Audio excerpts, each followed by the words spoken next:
As a conservator, I'm thinking about the long-term care of an object, preparing it for exhibition, and making sure it's preserved for future generations.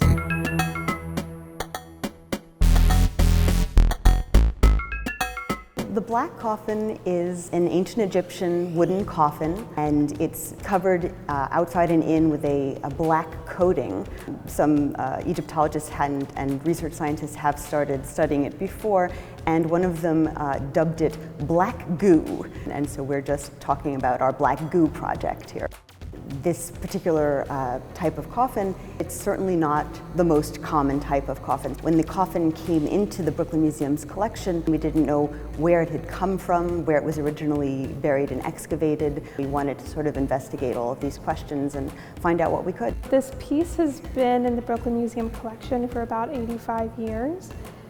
But it's never been exhibited here, and it hasn't been shown because it's been in really bad shape. The entire surface is really fragile. It had insect damage, fungal damage. There was a pretty significant grime and dust layer that had built up, and some of the plaster that can be found under the thick resinous black layers was crumbling quite badly. So the whole piece was in quite poor shape. When it was displayed in the New York Historical Society, there was a cartonnage inside of the coffin as well, and later curators questioned whether this cartonnage belonged with this piece, and it's very possible that at some point in its more modern life, this cartonnage was added into this coffin, and part of our question was whether there is a relationship or whether this was added in the 20th century. A cartonnage was the innermost covering for a mummy, so something like a modern paper mache, and it would have encased the mummified remains, and it would have hardened. So the black coffin that we're talking about was actually probably the outer coffin of one or more inner coffins, or possibly cartonnage. That's a cartonnage. When we were actually able to take the coffin out of storage, it was really a very momentous day. Immediately your brain starts whirling with all the things that you need to look at and deal with and assess. Figuring out how to handle the piece safely and appropriately was a bit of a challenge. And then to make it extra complicated, once we started testing the pigments, the primary yellow pigment that's all over the piece was made of a material that's quite toxic, so we had to be really mindful of using appropriate personal protective equipment. So the conservation process always begins with documentation. First, we do a really thorough condition assessment. We do before treatment photography. In this case, we have a wonderful setup here at the museum where we can do multi-band imaging, which is a non-destructive technique that allows us to look at objects beyond what the human eye can see. And then I did really thorough condition maps to see where the main problems were, so I could formulate what solutions to come up with. Once I did that, I began cleaning tests. So everything starts with a dry cleaning process where I'm just using brushes and air puffers and sometimes cosmetic sponges. And then in a few places where appropriate, I was able to move forward with wet cleaning using benzyl alcohol and just going in very, very slowly and carefully and being very mindful of the places that I was cleaning. The levels of dust were so severe in some places that we were finding characters from the underworld that were completely hidden before, so that was kind of fun. After that, I moved into consolidation of the surfaces. After consolidation, there was some stabilization of areas where there were a lot of structural problems. So those are places that if you were to touch them and there wasn't a consolidant below, it would be more likely to crumble before your eyes, so making sure that that doesn't happen. We also took off the frame that was added by the New York Historical Society and stabilized that area. And then I worked a lot with the curators to go back and forth and decide what areas needed just aesthetic fills. So these are fills that aren't absolutely vital to make sure that the object is stable, but help the eye move along the work. And in those, I put in fills made of Japanese paper that had been toned and dyed and then textured so that it was really well integrated. Each fill is a very custom piece that had to be especially cut and measured. We talk a lot of conservation about the idea of a 6 feet, 6 inches rule. So from 6 feet away, hopefully you won't notice these fills, but at 6 inches you will. So I'm not trying to lie to the viewer, but I am trying to help them understand the piece as it was originally meant to be viewed. We knew when we began this project that we were curious about what the black goo, the black resinous coating, was actually made out of. This coffin had lost a lot of its surface coating. And my goal was to preserve what was left as much as possible and make sure that it was stable for the long term.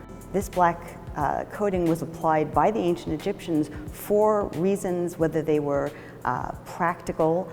The goo had components which may have repelled insects. It may have had some waterproofing or some other practical purpose. It may also have had religious significance. Black is a color that's very significant. It was associated with Osiris, who is the god of the dead and of rebirth in ancient Egypt. But this coating was applied by the ancient people. It's meant to be there.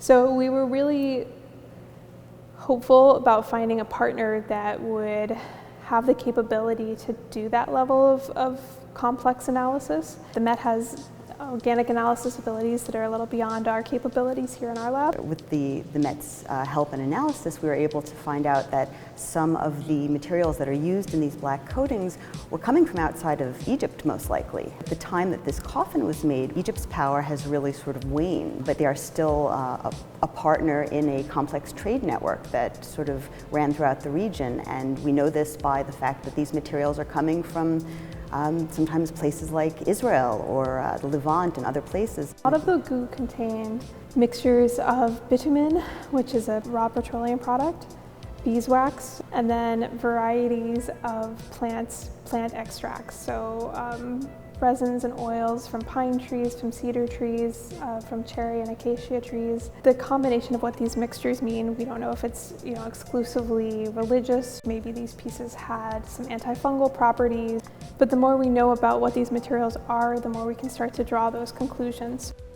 We found that the bitumen that was used on the main coffin that was probably coming from the Dead Sea area. And when we looked at the goo streaks that were on the cartonnage, which came inside of the coffin, we found that had bitumen which came from elsewhere. Makes it fairly likely that they were not, in fact, meant to go together, sort of almost a nail in the coffin, if you will, in the thought that these two pieces belong together. We didn't have the slightest idea exactly when to date this coffin. Once Isabel worked her magic and cleaned out the significant debris on the inside, it looks like it could have been painted yesterday. So by examining sort of the stylistic and iconographic variants on the lid and inside of it, I was able to date it to Dynasty 22, which is roughly around 945 to about 740 BCE. One of the other things that we were able to do is radiocarbon dating. So a small sample of wood was taken from the coffin and sent off to a lab to be analyzed. And that date that we received back was between 800 and 775 BCE, which is Dynasty 22. So I was glad to see that was in keeping with what I had thought from the iconography. The inscriptions were very informative. We actually had the name of the deceased. His name was Horus.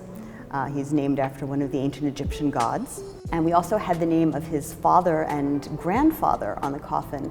And one sort of nice thing was, it seems that Horus's father named him after his own father, so Horus's grandfather, and I thought that was just a lovely, relevant thing that we still do today. We also very fortunately had one of Horus's job titles. He was an overseer or a director of workmen at a site called Set Ma'at, which is the ancient Egyptian name for the village of Deir el-Medina. Deir el-Medina was very important during the New Kingdom, as that was where the very specialized craftsmen who built the tombs of the New Kingdom pharaohs in the Valley of the Kings lived. So these were very important people doing a very important and very secretive job. Now, Horus lived a few hundred years after this time period, and we know at the end of the New Kingdom, as Egypt's power starts to wane, the pharaohs are no longer building new tombs in the Valley of the Kings. So the village of Deir el-Medina was at least partially abandoned at that point. But what the coffin's inscription tells us is that there was still work going on in that area. His title indicates that he was, I almost want to call him middle management. He probably was not, among the upper echelons. He was not a nobleman, he was not a prince, but he probably did okay for himself. a 2-year process between pulling it out of storage and putting it on display, which will be the first time it's on view in almost a century. The collaboration both between the curatorial and conservation departments here and also our colleagues at the Met in the scientific research program there, I think we've all been able to sort of learn so much from this process, not just about the coffin itself, but also about what this type of interdisciplinary study can do and what it can really bring to the field of Egyptology. This sort of research really can allow us to ask questions and sometimes even answer them that we never really could do before.